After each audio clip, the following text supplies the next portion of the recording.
नमस्कार विद्यार्थी मित्रांनो, आपल्या 10वीच्या बोर्ड परीक्षा यावर्षी दरवर्षीपेक्षा 10 ते 12 दिवस अगोदर आलेले आहेत। आपला पहिला पेपर मित्रांनो 21 फेब्रुवारीला म्हणजेच जवळपास 3 मार्चला होणाऱ्या परीक्षा 21 फेब्रुवारी म्हटलं तर जवळपास 10 ते 12 दिवस अलीकडे येत आहेत। त्यामुळं आपल्या बोर्ड परीक्षा खूप जवळ आलेल्या आहेत आणि आता तुम्हाला गरज आहे ती तुम्ही करत असलेल्या घरच्या अभ्यासाची, सेल्फ स्टडीची। कोचिंग क्लासेस, शाळा यासोबतच तुम्हाला तुमचा सेल्फ स्टडी खूप महत्त्वाचा आहे आणि त्या दृष्टीनं आपण ही जे व्हिडिओ सिरीज सुरू केलेली आहे त्यामध्ये मागील व्हिडिओमध्ये आपण left hand rule, Fleming's right hand rule, electric motor या सर्व गोष्टी पाहिलेल्या आहेत। आता त्याप्रमाणेच एक अतिशय महत्त्वाचा असलेला घटक आपल्या सायन्स पार्ट फर्स्टमधला तो म्हणजे इलेक्ट्रिक जनरेटर आपण या व्हिडिओमध्ये पाहणार आहेत। तर माझी तुम्हा सर्वांना एक रिक्वेस्ट आहे की परीक्षा जवळ येत आहेत, अवघड पॉईंट मी खूप क्रिस्टल क्लिअर तुम्हाला व्हिडिओमध्ये करून देतोय, तर तुमचंही लक्ष शेवटपर्यंत हा व्हिडिओ पहा। तुम्हाला अनेक गोष्टी ज्या तुम्ही शिकत असताना तुमच्याकडून मिस झालेल्या आहेत त्या तुम्हाला या व्हिडिओमध्ये कळतील आणि जर आपल्याला इलेक्ट्रिक जनरेटरवर बोर्डामध्ये कुठलाही क्वेश्चन आला तर आपण त्या प्रश्नाचं उत्तर सहजासहजी देऊ शकणार आहोत। सो आपण इलेक्ट्रिक जनरेटर सुरू करतोय। आपला जो पॉइंट आहे इलेक्ट्रिक जनरेटर आपल्या इफेक्ट्स ऑफ इलेक्ट्रिक करंट टॉपिकमध्ये मित्रांनो दिलेला आहे। तर याचे डिटेल्स, नेमका इलेक्ट्रिक जनरेटर काम कसा करतो, याचं प्रिन्सिपल काय, याचं वर्किंग काय आणि याचे युजेस काय, ह्या सर्व गोष्टी आपण या व्हिडिओमध्ये पाहणार आहेत। So let's move. मित्रांनो, इलेक्ट्रिक जनरेटर ज्याप्रमाणे इलेक्ट्रिक मोटार आहे त्याचप्रमाणे इलेक्ट्रिक जनरेटर हे एक असं डिव्हाइस आहे जे की मेकॅनिकल एनर्जीला, तुम्ही पाहू शकताय, मेकॅनिकल एनर्जीला हे डिव्हाइस कन्वर्ट करतं electrical एनर्जीमध्ये।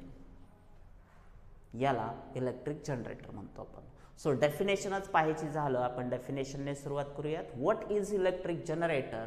The device which converts mechanical energy into electrical energy is called as electric generator. अतिशय सोपी डेफिनेशन आहे, काही कॉम्प्लिकेशन्स याच्यामध्ये नाहीत। लक्षात ठेवायचं, इलेक्ट्रिक मोटारला आपण लिहिलं होतं, डेफिनेशन होती the device which converts electrical energy into mechanical energy.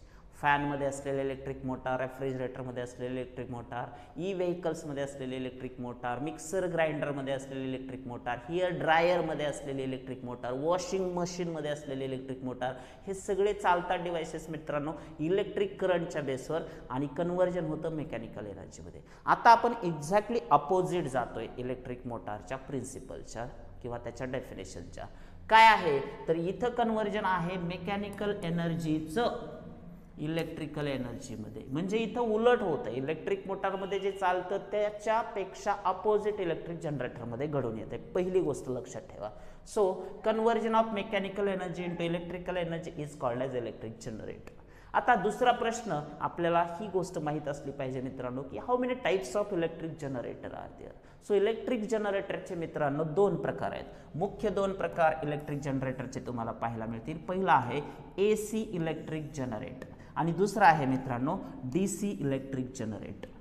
AC electric generator मध्ये अल्टरनेटिंग करंट तयार होणार आहे मित्रांनो, इलेक्ट्रिकल एनर्जी तयार करायची आहे तर अल्टरनेटिंग करंट तयार केला जाणार आहे आणि DC इलेक्ट्रिक जनरेटरमध्ये तुम्हाला डायरेक्ट करंट जनरेट करून दिला जाणार आहे। सो काय फरक आहे AC आणि DC त्यासाठी मी सेपरेट स्वतंत्र व्हिडिओमध्ये बोलणार आहे। आता सध्या तुम्हाला फक्त जनरेटरचे 2 टाइप्स असतात हे महत्त्वाचं माहिती होणं गरजेचं आहे, AC इलेक्ट्रिक जनरेटर आणि DC इलेक्ट्रिक जनरेटर।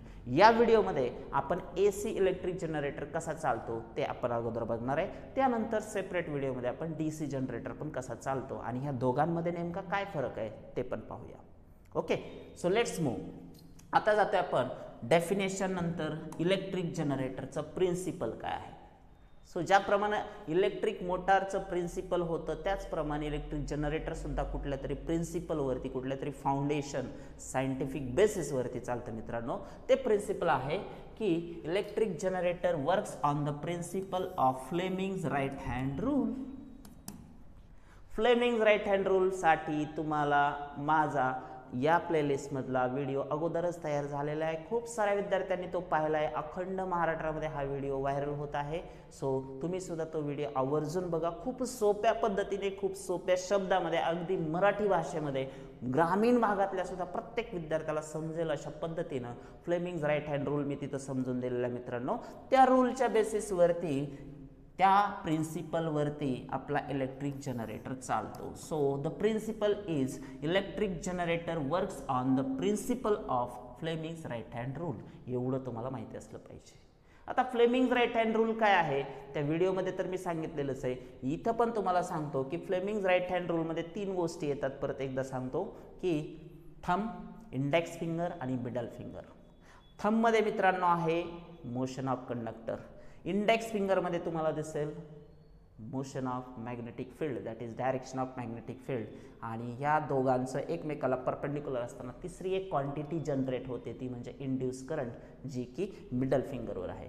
सो हे 3 पॅरामीटर्स आपण फ्लेमिंग्स राईट हँड रूलमध्ये पाहिले होते, फर्स्ट, सेकंड आणि थर्ड. सो अपवर्ड डायरेक्शनमध्ये आहे मोशन ऑफ कंडक्टर.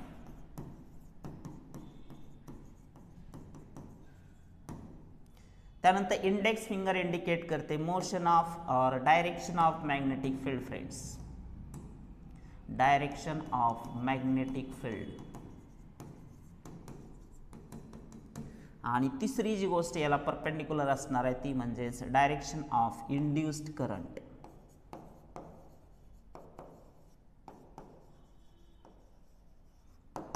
सो साधी गोष्ट आहे की एखादा ज्यावेळी करंट कॅरिंग कंडक्टर आपण मॅग्नेटिक फील्ड स्ट्रेंथमध्ये ठेवतो, त्यावेळी त्या मॅग्नेटिक फील्ड स्ट्रेंथमध्ये त्या करंट कॅरिंग कंडक्टरला आणल्यानंतर आपोआपच त्याचं मोशन ज्यावेळी जनरेट होतं कंडक्टरचं, तर त्याच्यातून इंड्यूस करंट पण सुरू होतो. सो एखादा करंट कॅरिंग इट मीन्स ज्याच्यामधून करंट फ्लो होऊ शकतो असं एखादा कॉईल ज्यावेळी आपण आणतो मॅग्नेटिक फील्डमध्ये आणि त्याचं मोशन होतं, त्यावेळी आपोआपच त्याच्यामध्ये इलेक्ट्रिक करंटसुद्धा जनरेट होतो. So the basic principle is Fleming's right hand rule. आणि ज्याचा खरा बेस आहे इलेक्ट्रोमॅग्नेटिक इंडक्शन.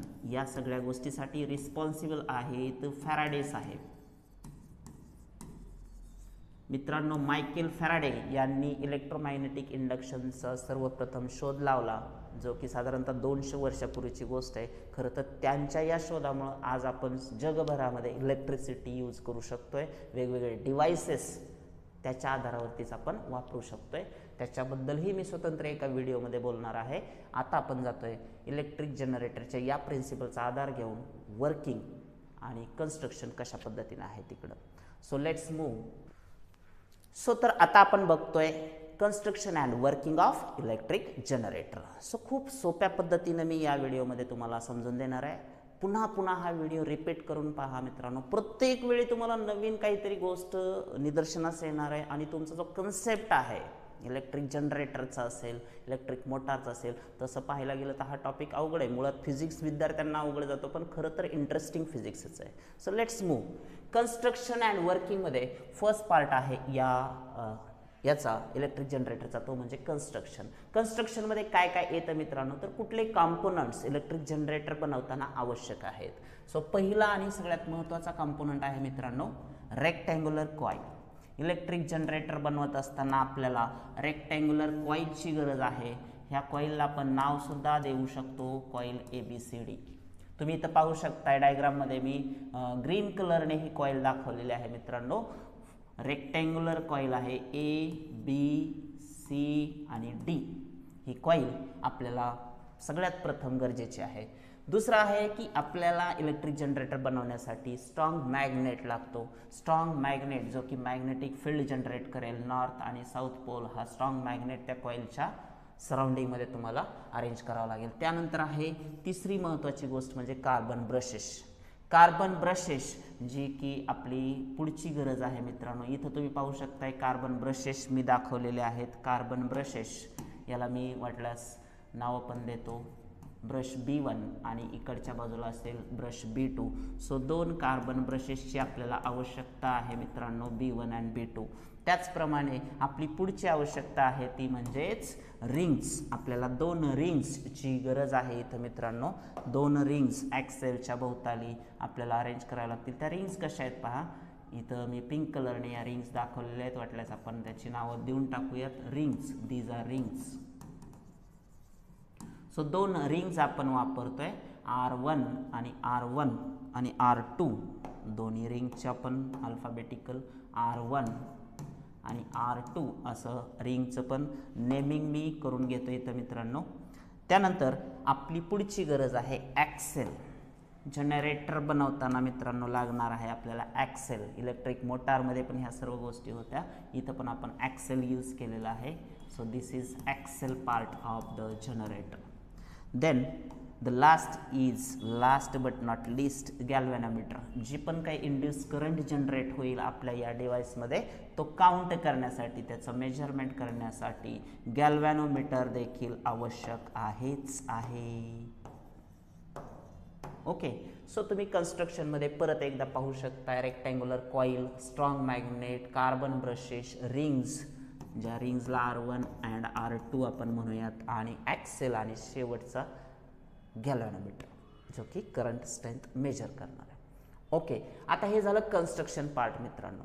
त्यानंतर आपण मूव्ह होतोय की सगळ्यात कोर पार्ट जो आहे या पॉईंटचा, तो म्हणजेच जनरेटर चालतो कशा पद्धतीने मेकॅनिकल एनर्जीचं कन्व्हर्जन इलेक्ट्रिकल एनर्जीमध्ये होतं.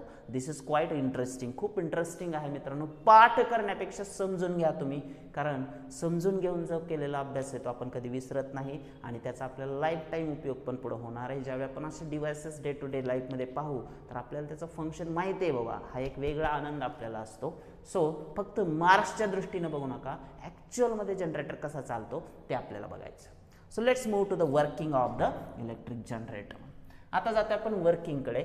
थोडासा व्हिडिओमध्ये आपला वेळ वाचावा म्हणून मी हे रायटिंग अगोदरच करून घेतलेले, पण मी तुम्हाला प्रत्येक पॉईंट, प्रत्येक वर्ड याच्यातला मी व्यवस्थित समजून देणार आहे आणि तुम्हाला समजल्याशिवाय आपण थांबणार नाही. तुम्ही मला कमेंटमध्ये अवश्य सांगा, अजून एखादी गोष्ट तुम्हाला रिपीट पाहिजे असेल याच्यावर, तर मी परत एकदा अजून याच गोष्टीवर डबलसुद्धा व्हिडिओ बनवू शकतो. तुम्हाला काय आवश्यक आहे, 10वीच्या सायन्समध्ये कुठल्या अडचणी येतात ते अवश्य कमेंटमध्ये सांगा.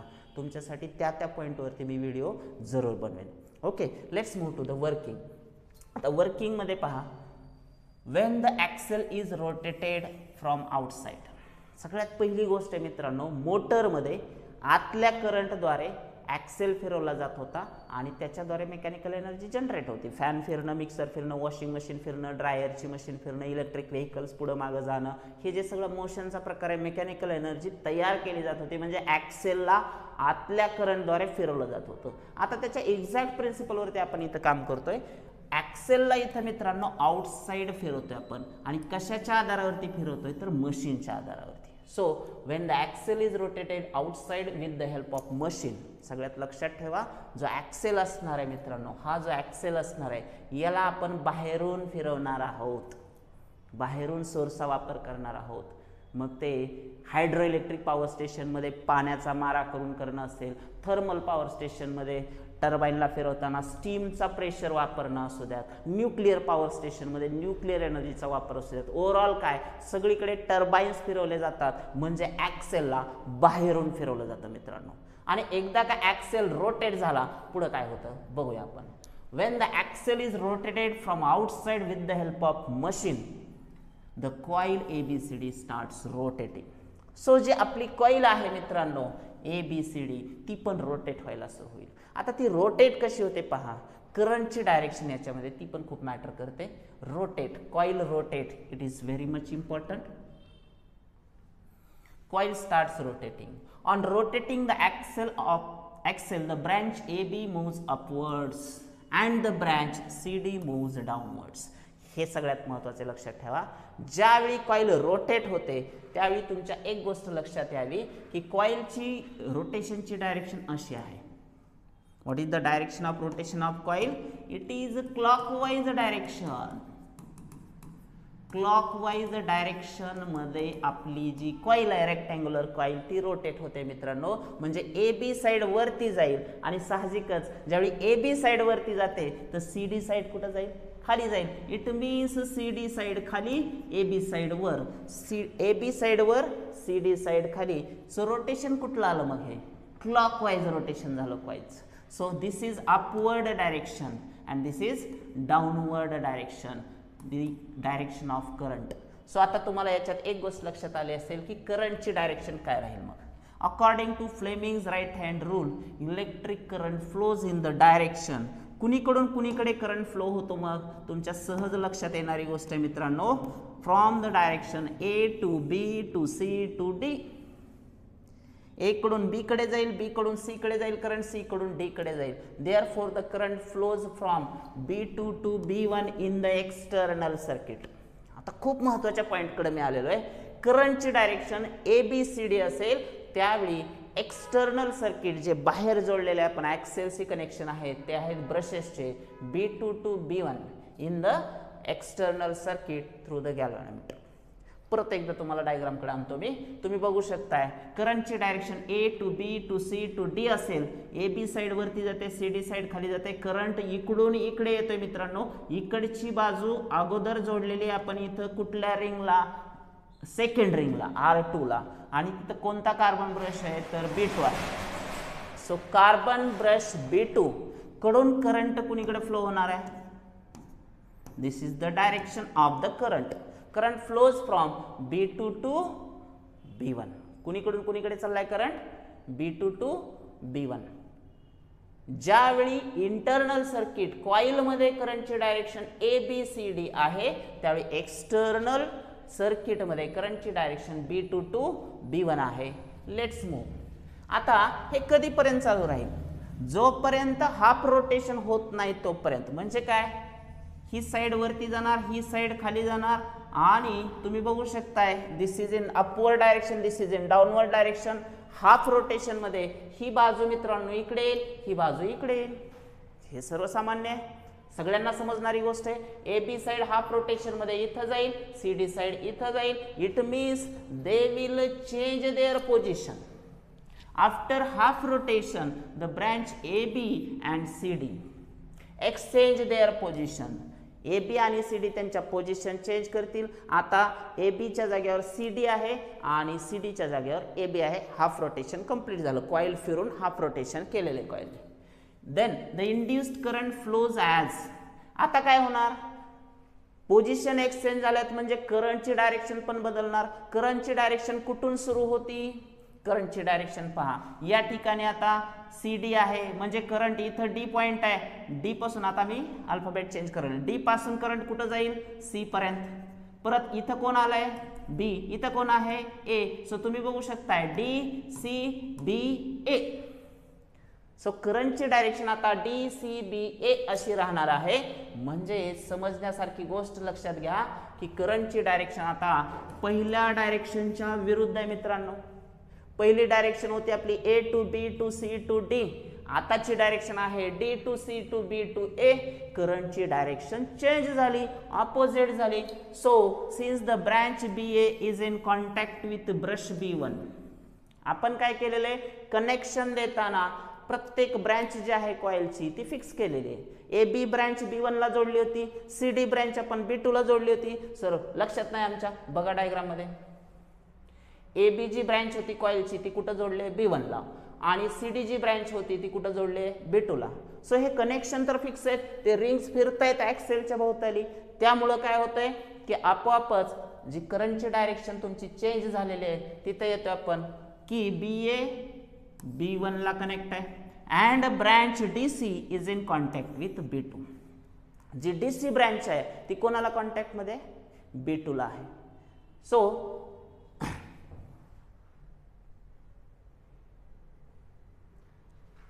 B2 ला कनेक्ट आहे. Current flows from B1 to B2.